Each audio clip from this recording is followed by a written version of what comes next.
Hello lovely people, how are you all doing today? I hope you are well, hope you're warm. I'm a bit chilly, I've got my blanket over my knees. I'm partly chilly because I've brought myself into the window to try and get what little light there is going on today for the work I'm doing. In a second I'm going to work and chat.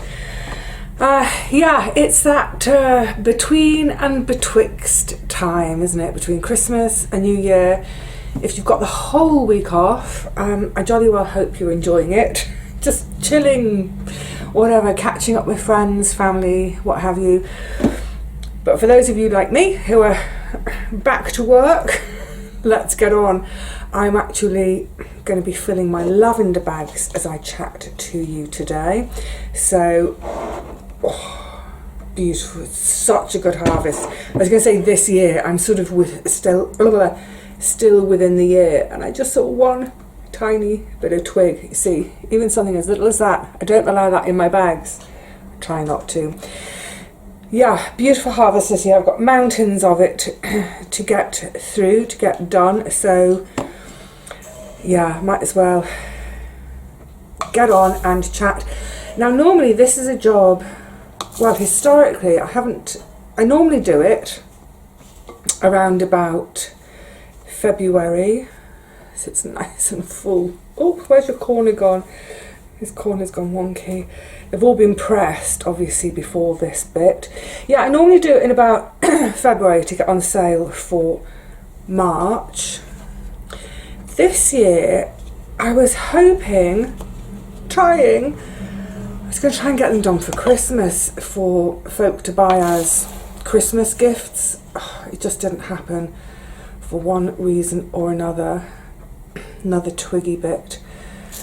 I'm just going to move my little, that's a beautiful one, look at the colour, I love that one. That's got to be my absolute favourite colours. It's sort of eau de Nil duck egg blue with the sort of dusky pinks. Love it. Whoever gets that one, actually this next one coming up is a beauty as well. I love that. It's all the dusky pinks, but with that gorgeous eau de Nil duck egg. Right, bin on the other side, so that if there are any, shove the sofa a bit, twiggy bits, then go straight in there. Yeah, so didn't get it done in Christmas, so I could say to myself, well, take your foot off the gas. You know, don't worry about it, do it in February, whenever. Well, a couple of things. One, I want to get them done before I move because they actually take up quite a bit of space. Well, it's the lavender that takes up the space. It's pretty much two full boxes of lavender. But more than that, oh my goodness, the timing. This is the most awful timing possible. Those of you who are on Facebook know about this already. One of the reasons I'm going to hurry to get these made today is because I need to sell every single one of them quickly to pay for something. Just a couple of days before Christmas, my freezer broke down. I mean, completely. The motor burnt out. You could smell it. It was horrible. The smell of sort of burning rubber almost. Yeah, and it's just dead as a dodo. Look, I've had 20 years from it. I shouldn't complain. I'm not complaining. It was just the awful timing of it because it was full of food.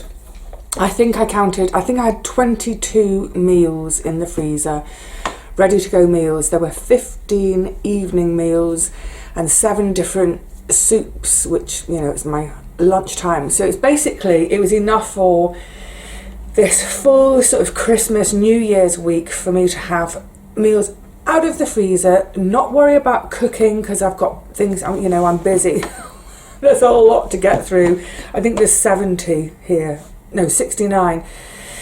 Yeah, I planned it to have a freezer full of my ready meals, as in my own homemade cooking that I batch cook.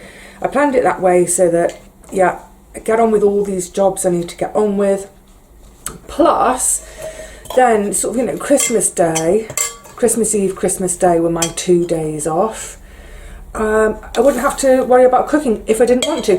If I wanted to cook, fine, I'll do some cooking. But essentially, if I was wanting to be, you know, super lazy and just read, bum around all day, I could do. So yeah, I'm pretty gutted. I'm gutted at the loss of food. Now, I did mention this on on Facebook, and folk had said to me, well, firstly, why don't you see if your neighbours can take the food for you? Well, yeah, in theory, but it was late. It was about, I don't know, it was about 10 o'clock at night when I realised. I think it had gone off quite a few hours before. But at 10 o'clock at night, I don't really want to be loading the granny trolley up with all this now starting to defrost food and start wandering around the neighbourhood looking for homes where I can put my food, because then the next day, oh, I want my lunch, I'm going to walk a mile to someone else's house to go get my frozen soup. But also, the main thing, so I've got, this is how I store the lavender until I use it, paper bags, then they go in cardboard boxes so that it can all breathe, but not really lose too much scent. Not lose any scent, it smells gorgeous already. Yeah, it just wasn't a practical solution because already so many, I mean pretty much all my friends had gone away for Christmas, or at least the ones in this sort of immediate area. So there was no one to ask to borrow freezer space. But the big stress for me, it actually, you know, annoyed me to lose the food, but the big stress wasn't that. The big stress was organising, getting a new one. Because, I mean, I've just had a nightmare over the years trying to get anyone to deliver to this flat because I'm up all the stairs. When I first moved in, it wasn't an issue because I was a big, strong, strapping lass. I'd lift and carry them myself. I just can't manage that though with my knees. I mean, I think upper body, I'm still strong enough and I get stuck in, but there's no way my knees will, they'll just buckle and they go wobbly. Likewise, in this neighbourhood, the people I know around here, most of them are, a lot of my friends, you know, most of my friends have left London, have moved out of London over the years. You know, I was mentioning Kate and Nat over Christmas. Sarah moved ages ago. I used to share my plot with. She used to live up the road. So a lot of my friends around in the immediate area, they're older than me. They're folk I've met through dog walking or through the allotment. They're older than me. Most of them have bad backs, bad knees, bad everything. Put it this way, out of everyone I know in the immediate area, there are only 2 people I could think of who will be strong enough to help getting appliances up the stairs, and both of them are away. So no help either. So yeah, that's always the stress when it comes to appliances, is knowing the battle I'll have to get a company to agree to deliver. But I have found a company. They even have a thing on their form that mentions steps. They have various tick boxes for numbers of steps, so I ticked the biggest one. And then there's a little box. I'm getting warm suddenly. I am getting warm. It's because I'm chatting, maybe. There was a box at the end to it. There was a little bit where you could describe the stairs and one's needs, etc. So, you know, it's not even that I laid it on thick, but I did sort of put a little explanation in that box to say, look, I'm on my own, I don't have any friends or family to help, I'm mildly disabled. If you can't do this, I am completely stuffed because no one will. So I know, like, people were saying, oh, get a second-hand one, but again, with second-hand, it's the delivery. That's always the issue, the delivery. Other people were saying, well, just leave it because you won't be in your flat too much longer. I hope not too much longer. Still no date. Maybe end of January into February, hopefully, but no date. But I can't just leave it with nothing because it's part of my sale. You know, part of the sale is a kitchen with integrated appliances. So another option would have been to say, well, knock some money off for her. Two reasons I didn't want to do that. One is because she seems to have been so nervous about everything anyway. I don't want to risk her going, oh, I don't want to buy it then. If there's no kitchen, I'm not buying it. Don't want to give her any reason to back out at this late stage. That's one thing. But also, you know, I might still be here in 2 or 3 months. That's the problem with the way the British house market works. We just don't know. I've got a friend who's recently, her son has finally got into his flat. It took 9 months. So, yeah, I need one for me, never mind my buyer. So, while I was at it, I thought, well, I might as well replace the fridge, because the fridge has been bust all year.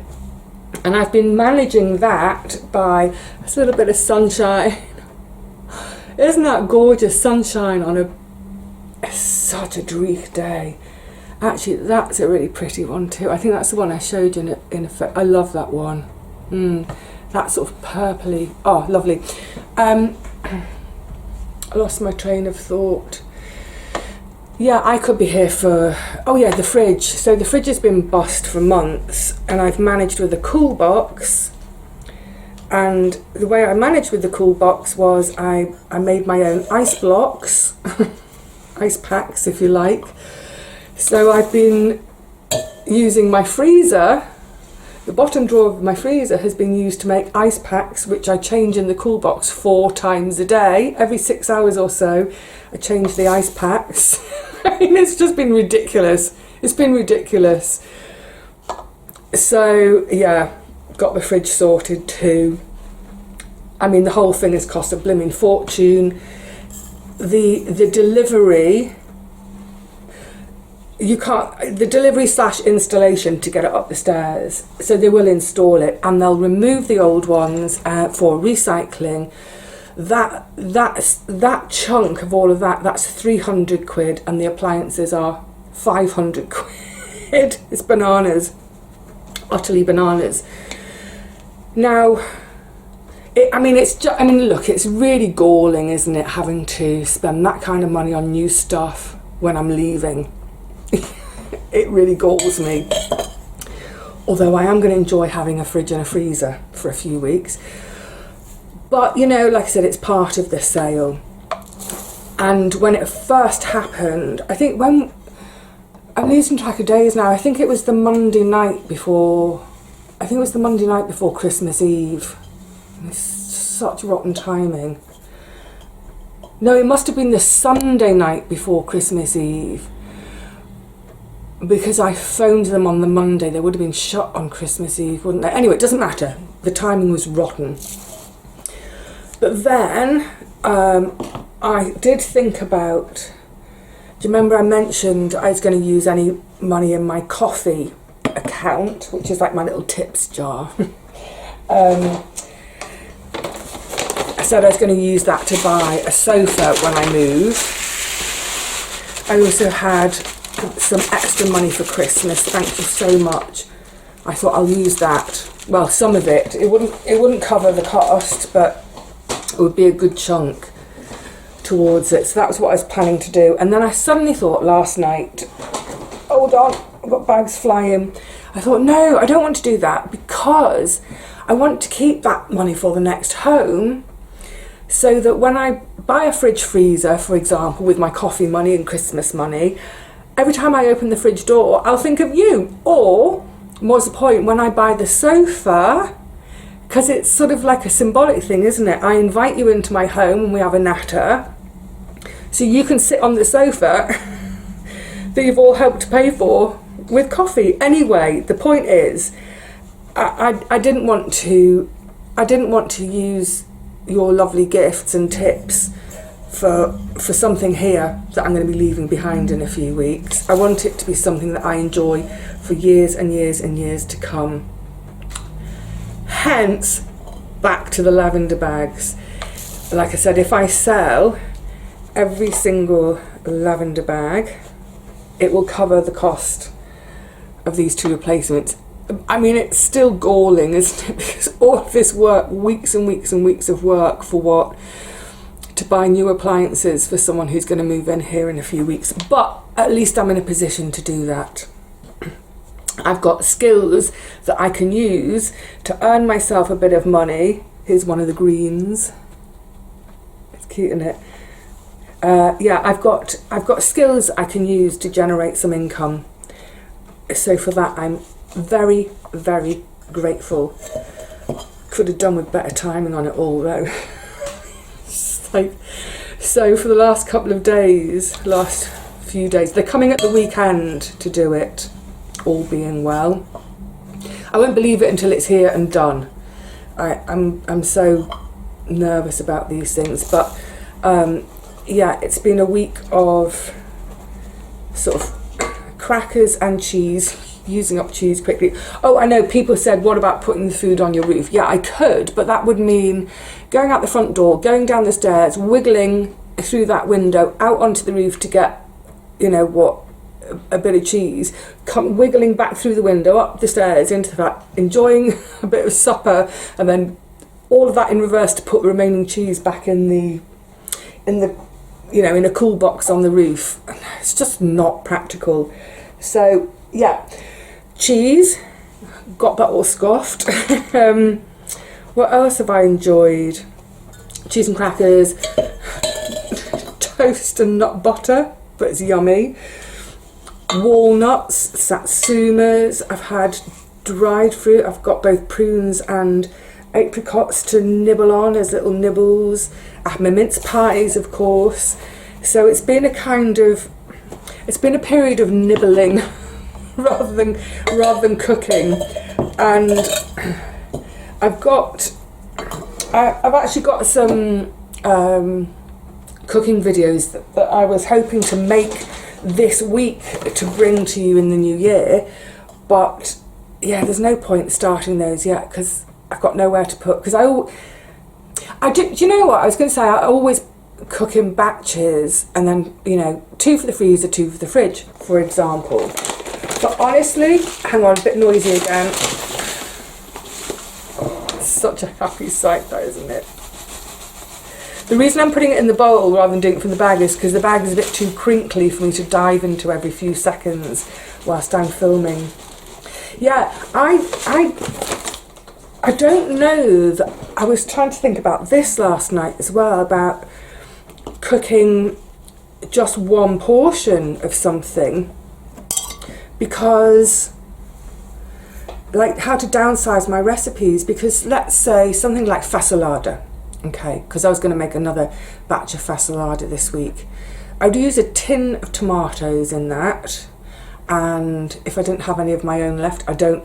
You know what's really great, just to say very quickly, when the freezer broke, there was no more of my homegrown garden produce in it. It was like that freezer lasted right until the very end of my own garden produce, because if I'd lost my own produce, I think I might have cried. I didn't cry, by the way. Cursed. But yeah, so if I was making fasolada, it would be a tin of beans, a tin of tomatoes, plus all the other veggies to make 4 portions. So how can I use a quarter of a tin of tomatoes and a quarter of a tin of beans to make a single portion? How would I, you know, I wouldn't be able to store the leftovers. Anyway, problem on its way to being solved, hopefully. By the weekend, I'll have a couple of chaps running up my stairs. Oh, I made that hole a bit small and a bit tight. There we go. Yeah, I'll have that.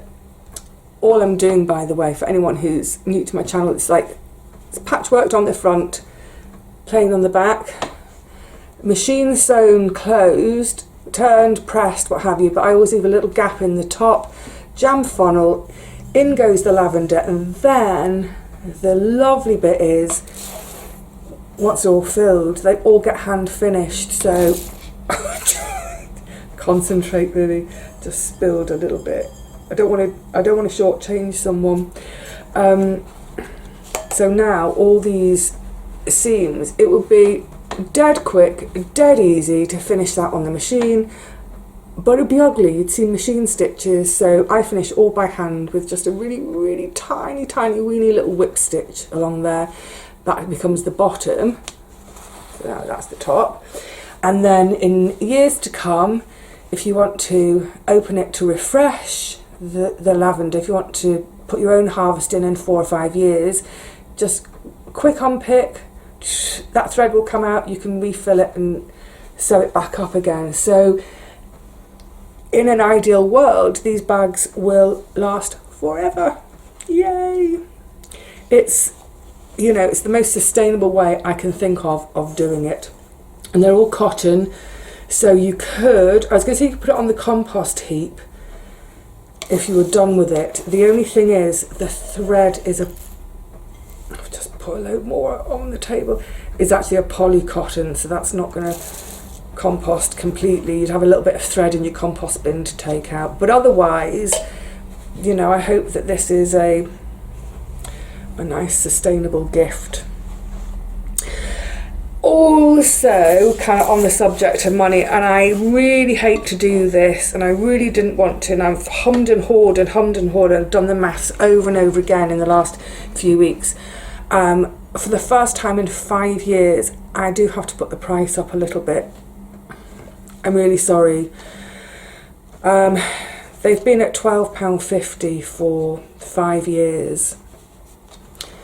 But the cost of everything's gone up in terms of, you know, fabric, thread, even simple things like electricity for the sewing machine and the iron. £12.50 in 2020, now I looked it up, would be £15.50. I'm not going to put it up that much, nowhere near that much, but they are going to go up to, I think, £13.50.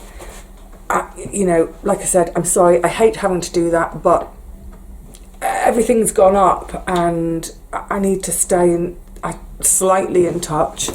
But you are getting a very, very generous helping of lavender, and this is 2 cups of lavender. It's organic lavender. If you look up the cost of 100 grams of organic lavender, you'll realise what a bargain these are because of all the fabric and the work and da-da-da. Anyway, so that's, yeah, that's the fridge, the freezer. Lavender bags are underway. Oh my goodness, I've already been yapping for ages. I've got these on my tray because then these will come to my lap for me to sew them closed. But I've only brought 1 tray in. Hoopla. I need to go and get another tray from the kitchen. Now, oh, neat segue.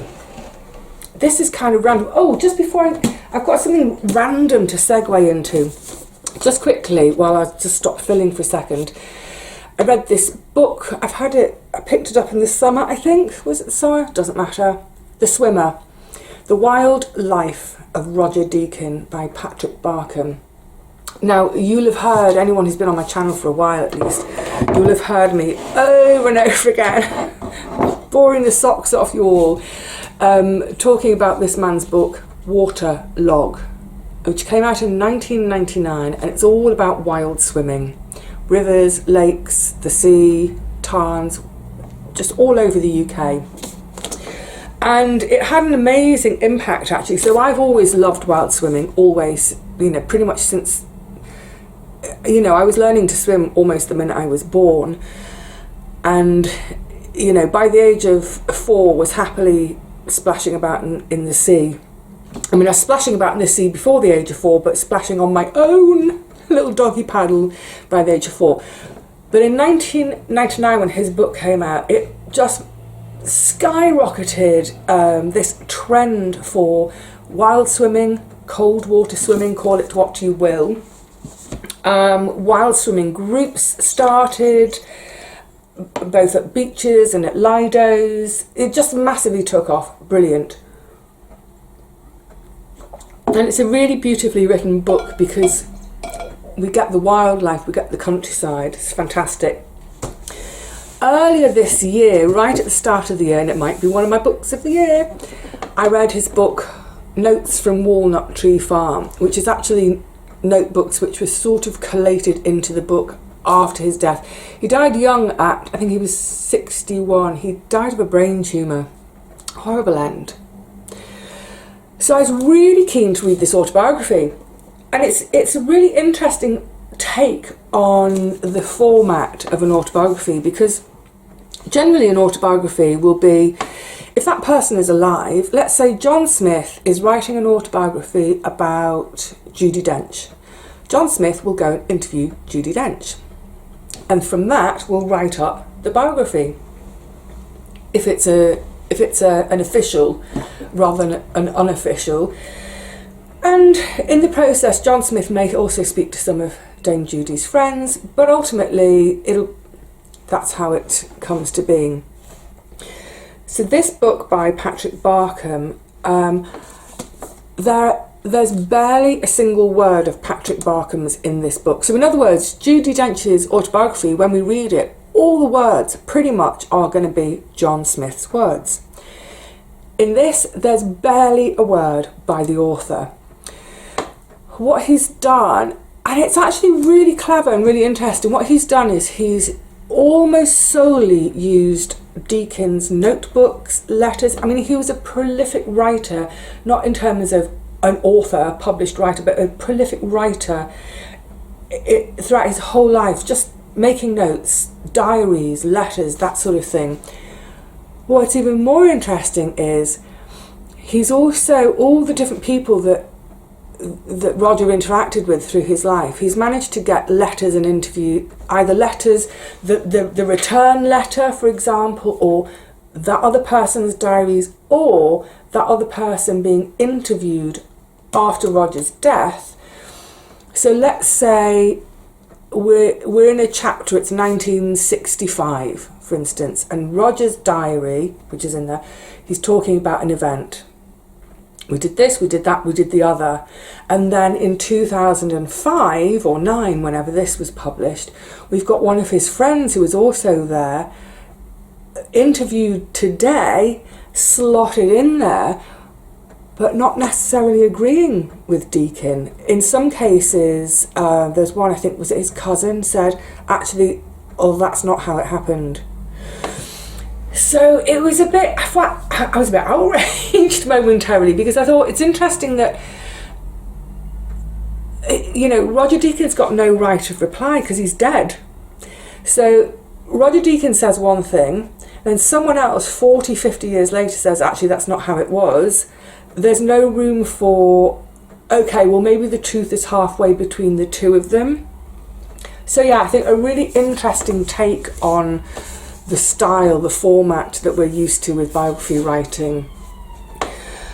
Obviously, I was dying to read this because I adore this man's writing.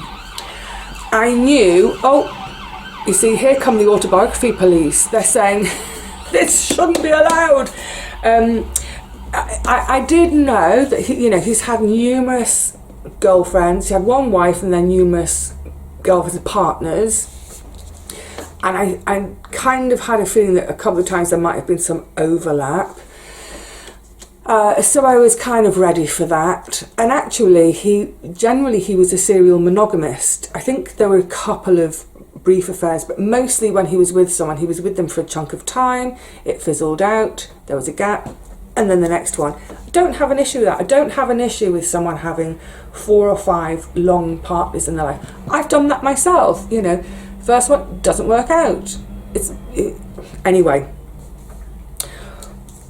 So I was prepared for that, and I was open-minded about it. What I wasn't prepared for was, what's that phrase they say? Never meet your heroes. It doesn't come over too well as an individual. There's a little bit at the beginning. I just want to find it because I thought it encapsulated him so brilliantly. No. Oh, I've lost it. a very eclectic man, very erudite man, fascinating man, kind of a little bit, it's a bit of a polymath, and as I say, fantastic writer. But what comes over about him as an individual is it's a bit of a spoilt brat. Honestly, what did I write? Yeah, I wrote, in my little notes, I made a note to say, one moment, super likeable, and the next, actually just rather obnoxious, unlikable, somewhat spoilt, overindulged, and selfish. He was an only child and had quite a forceful mother, and, you know, that comes across. So I got the feeling when I was reading it that I now have to separate the two people in a way, the two people that I think of as Roger Deacon. One is the environmental campaigner and the beautiful, beautiful writer, and the other is that sort of obnoxious, spoilt child man that we get to meet in this book. And the way he treated a lot of the women, it was just selfish, just really, really, really selfish. There's a point where there's also a couple of times where someone tells him a story, it's their story, and he borrows it and passes it off as his own. So it's like almost like plagiarism, although it's not a written story that he's nicked. It's a verbal one. So yeah, I think fundamentally what comes across in this is a huge ego, a massive, massive ego. A deeply flawed man, deeply flawed, but still utterly fascinating. And I will still reread Walnut Tree Farm, and I will reread Waterlog. I haven't read Wildwood yet. There's only those three for us lovers of his writing to actually ever read. But as a person, all these years I've thought, I'd love to meet him. If we'd have been around at the same time, we'd have got on like a house on fire. We're like twins. And now I think I probably would have hated him, and I'm sure he wouldn't have thought highly of me either. So really, really fascinating. I should probably pass this book on, probably back to the charity shop. I did think for a moment, it's a first edition and it's in really lovely condition, and it's jacket, and I thought, I haven't decided yet, I might hang on to it and see if it goes up, to speculate on it, because I think he's the kind of writer that, because I know Waterlog and all his others first editions have gone up, but generally we're talking, in terms of book speculation, we're talking 25 years plus to reap the reward. Do I really want to hang on to it, give it shelf space for 25 years and then sell it for 40, in today's terms, 40 quid? Actually, yeah, I'll hang on to it for now. I think more than anything, though, I think it was just a really, really interesting take on the autobiography as, the format. So, yeah, I mean, if you come across it and if you've liked his other work, give it a go. Prepare to hate the man. I don't mean hate at all. I just thought, yeah, you're obnoxious. And I would have given you short shrift probably. But by the same token, would have loved to have walked with you through your lanes and fields to hear your observations. And that's the dichotomy with him, is on the one hand, this wonderful educator, he's a man who can help us to see that beauty in the most minute things, but by the same token can be pretty odious himself. It's a weird one. Right, I need to go and get another tray and get a filling. Can you... Actually, I've put my studio light out. I don't know how much battery there is left in it. It might conk out and then we'll be in darkness. It's getting so dark. It's about... What's it? Oh, yeah, there's clock. 1:30 in the afternoon and it's dark. But the days are getting longer. Yeah, we've passed the solstice. Yay! Hallelujah. What is it, about 1 minute a day of extra light we get? Lap it up. Okay, so lastly, I wanted to just talk about something. It's a bit odd. AI. I'm going to go there. So about 2 weeks or so ago, YouTube introduced something to my videos. I think they've introduced it right across YouTube. I think it's happening to all creators. I'm not sure. I know that it's happened to me. The introduction of automatic dubbing. Now, dubbing, just to be clear, is separate from subtitles. So subtitles are the words that we can read at the bottom of the screen. So if you're watching a French movie, you can turn on the English subtitles and follow along if you don't speak French. Dubbing is when my lips are moving, blah, blah, blah, but the voice you hear isn't my voice. It's the voice of an actor, normally, an actor. So for instance, with French, so I'm chatting to you, this is my video, I'm chatting to you, I'm English, I'm speaking English, but a voice, a female voice will say what I'm saying in French, but my voice will disappear completely. And this is what YouTube have introduced, this automatic dubbing. And I think for the first video of mine they did it on, there was something like 10 different languages, so French, German, Portuguese, Spanish, was Russian, one of them. There was even options for Hindi and Urdu. Anyway, there were 10 different languages. And at first I saw that and I thought, wow, that's great. That's really innovative, because then I know I've got quite a lot of overseas viewers. I mean, the majority of my overseas viewers are from English-speaking countries, so North America, both North American countries, and then Australia, New Zealand, South Africa. I thought, yeah, that's great. But as I was going to see it that night, I thought, but how is it going to work? Because it's no cost to me, they're not charging me. So the next morning I got up and looked into it a bit more. There's no person in charge of translating what I'm saying into French or into German. Let's use German as the example, because I have maybe 20 words in German. I can say please and thank you and what time is it, and that's about it. So German is not a language I know. Okay, I tell you what, let's use Russian, because I think very few of us know Russian. I can say poжилая женщина, old lady. Anyway, I can call myself an old Russian. So they don't have a Russian speaker sitting down, translating my words, giving those words to an actor as a script, and then the actor, she's going to say this Russian script over my... Of course, that's not how it's done, because that would cost a lot of money and a lot of time. This is all AI generated. And that's when I started to kind of go, not sure I like this. And this isn't any kind of like, oh, conspiracy thing, or oh, she hates tech. Ooh.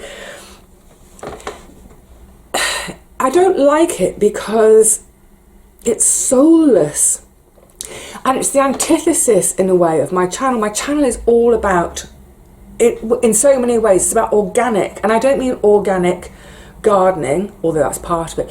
I mean, it's about organic things and organic life, where things happen slowly and naturally, where friendships, studio light just we've gone very orange now, where friendships happen slowly over time and organically, where, you know, I'm doing like my work today.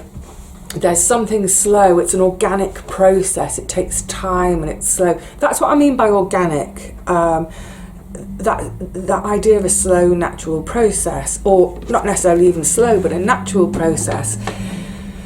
So yeah, AI, a voice that's a robot, it just feels like the antithesis of who I am and what I represent, this simple life of simple food. We grow the food ourselves, we cook the food ourselves, it's simple, it's nourishing, we share it. I don't invite robots to the dinner table. So that's one thing, but I also thought, it's not my voice. Okay, so one thing I was thinking was, how are they going to translate some of my words? Because some of my words, as you all know by now, are made up. I use my own vocabulary. Gorgiosities. I call you my gorgiosities. A lot of my words are portmanteau words. It's a bit of one word, a bit of another, slam them together, make a new word, which is kind of makes sense in context. How are they going to translate my made up words? They can't. But also just in terms of the way my accent, my volume, my pitch, my modulation, they can't possibly replicate that. And again, just to be clear, this isn't an ego thing.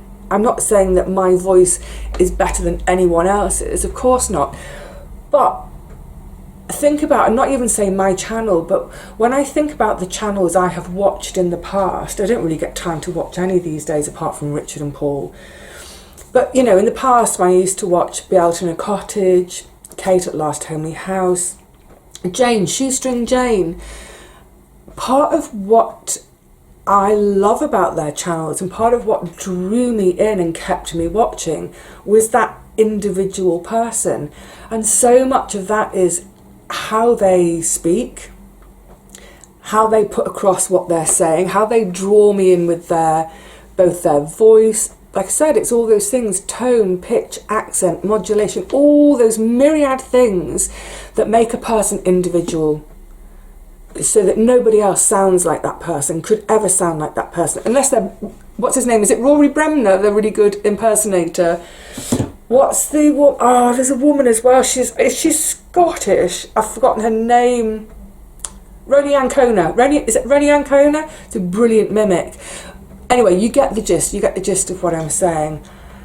I don't like the idea of someone in, I don't want to say Russia now because it sounds a bit weird because of the war, but let's say, I don't like the idea of someone in Austria who doesn't speak any English sitting down to one of my videos, and yeah, they've got the dubbing, they've got a robot saying my words in Austrian German, but it's just not me. So they're not actually watching me. It takes away the heart and the soul of a channel, I think. So yeah, I decided, oh, and the other thing is, the big thing for me was, and now I'm going to sound paranoid, but it's not a paranoid thing, I assure you, because I don't speak any of those languages apart from French. I have no idea how accurate or not the translation is. I mean, I've seen some of my subtitles. There was one once, I was in the garden, I can't remember what it was now, I wish I'd written it down at the time, but the subtitles showed me in the garden demonstrating, I kid you not, made me laugh my head off, lesbian chocolate. What is lesbian chocolate? I don't know. Should we have some? So I know that subtitles get it wrong sometimes, but with the putting it into another language, I've got no idea if it's accurate. I've got no way of checking it. I've got no idea what is being said, and it's being put out in my name. My name is on that channel. And again, it's not an ego thing. It's just that kind of quality control. I don't want to put my name to something unless I'm happy with the quality. I mean, for all I know, the dubbing could be saying, "Rise up, all ye workers, rise up and storm Parliament." I mean, I'm being silly, but it's also the point, isn't it? I have no idea what that little robot is wishing on about over the top of me. So my mouth is moving, but it's not me speaking. I don't even know if it's my words. Anyway, I thought, you know what, interesting concept, but for me, it's a no. It's a no. So I've turned it off. I hope I've turned it off. I don't know if that one, I think it was Treats for a Tenner, went out before I'd really kind of looked into it. So that might have still gone out with the dubbing attached, but there won't be any more, put it that way. And like I said, I don't know if they've rolled this out across the whole of YouTube. I imagine they would have done, because let's face it, I ain't anything special, you know, and I already have a worldwide audience. It's not as if it's like, oh, Vivi, now you're going to reach the whole world. Oh, now you're a star, you're made. No, I already have a worldwide audience, and I have, you know, like Claudia in Germany, hello lovely. Patricia in Poland, hello lovely. Oh sorry, I shouldn't have started naming people, because now if I don't name you, you might get upset.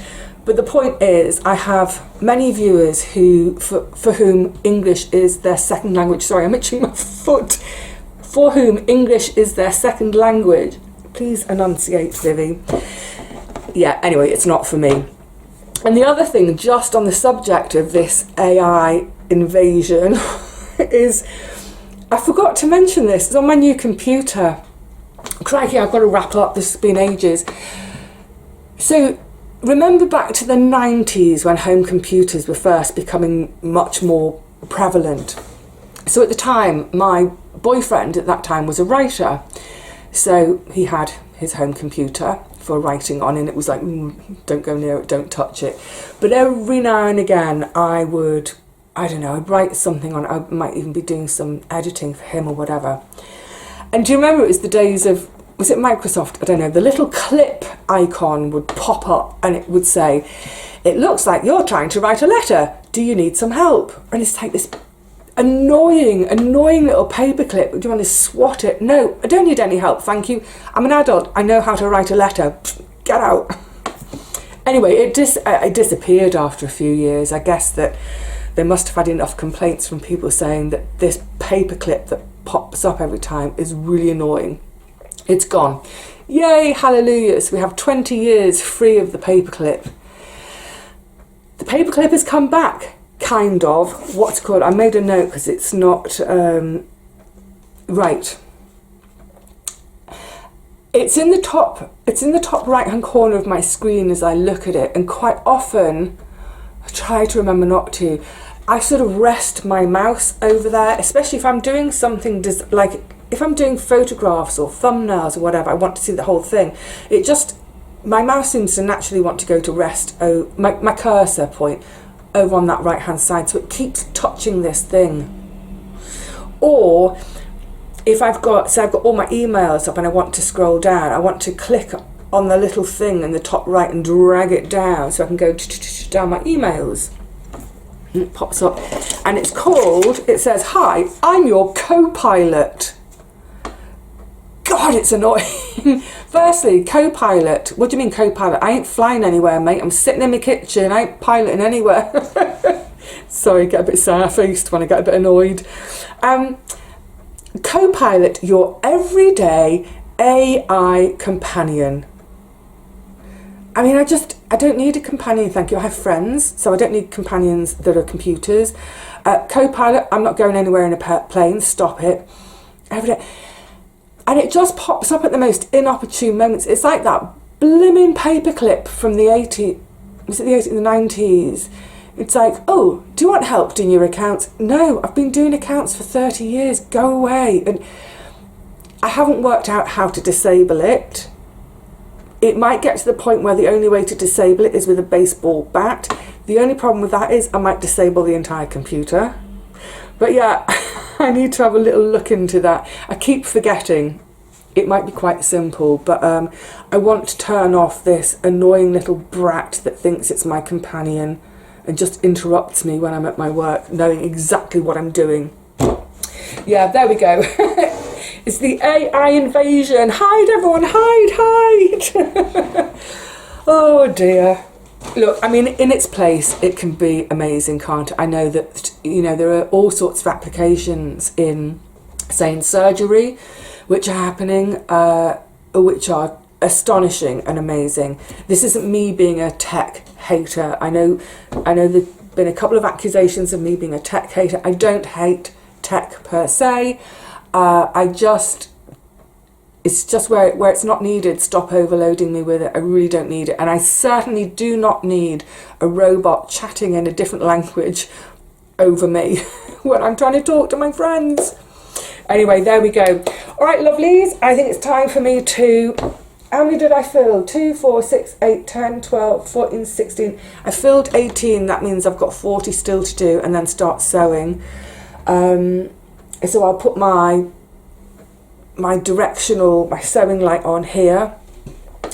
I might even start to watch one of my DVDs this afternoon. That might be fun. Yeah, I might have a DVD a Christmas DVD whilst I continue to fill and then start hand sewing them closed. Oh, it'll be cozy and lovely. All right, gorgeosities. Yeah, translate that one, AI.